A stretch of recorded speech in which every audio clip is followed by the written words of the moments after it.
Welcome back.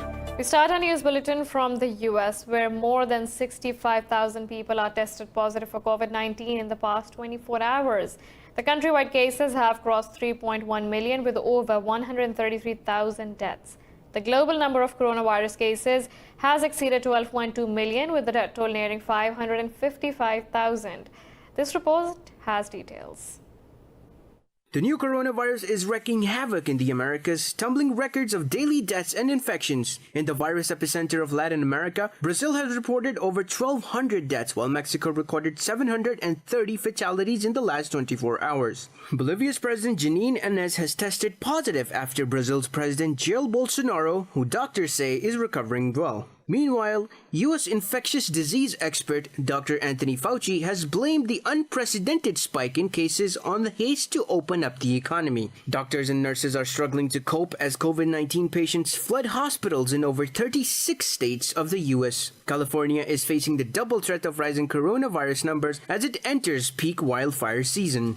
I want to encourage everybody in the same spirit of responsibility as it relates to mitigating the transmission of COVID-19 to see what we can do to mitigate the loss of lives and property by focusing on evacuation plans, focusing on the needs to do the kind of, just work at the house.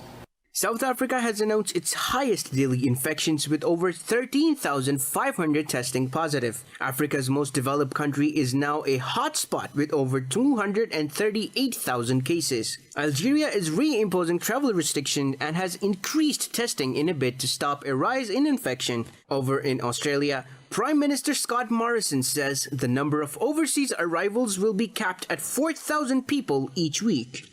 We also agreed today a reduction in the number of inbound arrivals into Australia across those ports that are able to accept returning